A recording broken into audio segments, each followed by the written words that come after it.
தென்காசி மாவட்டம் சங்கரன் கோவிலில் விட்டு பெய்து வரும் கனமழையால் வீடு ஒன்று இடிந்து விழுந்த நிலையில் அதிர்ஷ்டவசமாக உயிர் சேதம் தவிர்க்கப்பட்டுள்ளது. விவரங்களை செய்தியாளர் சுப்பிரமணியன் வழங்க கேட்போம். சுப்பிரமணியன் வணக்கம். விவரங்களை பதிவு பண்ணலாம் சுப்பிரமணியன்.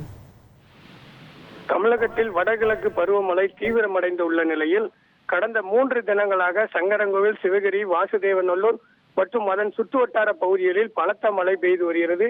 அதனால் சங்கரன்கோவில் நகராட்சிக்குட்பட்ட புதுமனை 4ஆம் தெருவைச் சேர்ந்த கூலி தொழிலான சேகர் என்பவர் வீடு நள்ளிரவில் ஒரு பக்கம் வீடு முற்றிலுமாக இடிந்து விழுந்தது.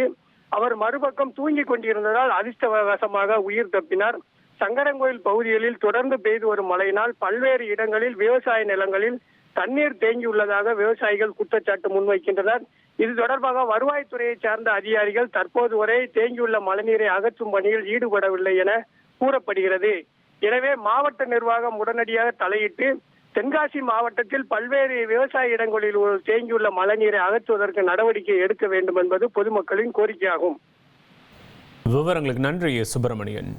கன்னியாகுமரி மாவட்டத்தில் கடந்த 2 நாட்களாக மழை பெய்து வரும் நிலையில் பேச்சுப்பாறை அணையிலிருந்து உபரி நீர் திறக்கப்பட்டுள்ளது. இதனால் தாமிரபரணி ஆற்றில் வெள்ளப்பெருக்கு ஏற்பட்டுள்ளது.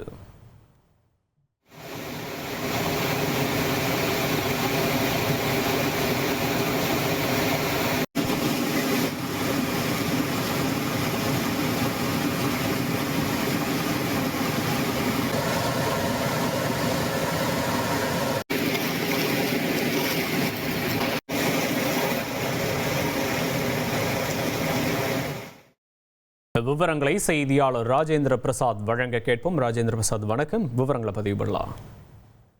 வணக்கம். அதாவது குமரி மாவட்டத்தில் கடந்த 2 நாட்களாக மலையோர பகுதிகளில் மட்டுமல்லாமல் சமவெளி பகுதிகளில் கனமழை முதல் மிதமான மழையானது பெய்து வரும் காரணத்தினால் அணைகள் நீர்மட்டமானது உயர்ந்து வருகிறது. இதன் காரணமாக பேச்சுப்பாறை அணையின் 48 அடி கொள்ளல் கொண்ட பேச்சுப்பாறை அணை தற்போது 45 அடியை எட்டக்கூடிய சூழ்நிலையில் அணையிலிருந்து உபரி நீராக 1000 கன அடி நீர் வெளியேற்றப்பட்டு வருகிறது. இதன் காரணமாக கோதையாறு மற்றும் தாமிரபரணி ஆற்றில் வெள்ளப்பெருக்கு ஏற்பட்டு ஆற்றில் தண்ணீரானது கரைபுரண்டு ஓடி வருகிறது.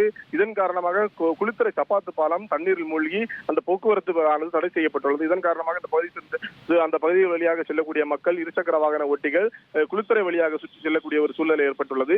தொடர்ச்சியாக இந்த மழை நீடிப்பதன் காரணமாக ஆற்றின் கரையோர பகுதியில் வசிக்கக்கூடிய மக்கள் பாதுகாப்பாக இருக்கவும், ஆற்றின் கரைகளில் குளிக்கவும், மீன்பிடித்தல் உள்ளிட்ட செயலில் ஈடுபடக்கூடாது என்றும் மாவட்ட நிர்வாகமானது எச்சரிக்கை விடுத்துள்ளது. விவரங்களுக்கு நன்றி ராஜேந்திர பிரசாத். தென்காசி மாவட்டத்தில் பெய்து வரும் தொடர் மழையால் கடையம் ராமநதி அணையிலிருந்து உபரி நீர் திறக்கப்பட்டுள்ளது.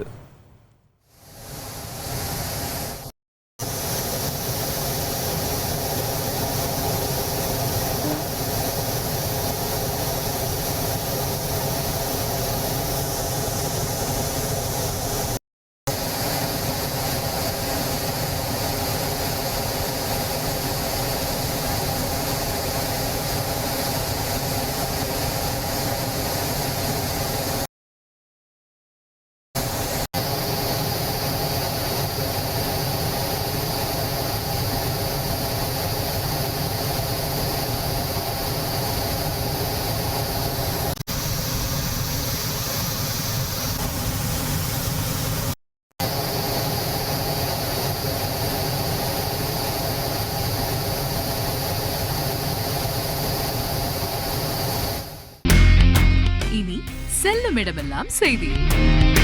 தந்தை டிவியின் வாட்ஸ்அப் சேனலை ஃபாலோ பண்ணினா செல்ல இருக்கும் இடமெல்லாம் செய்தி. இதோ QR கோட் இப்ப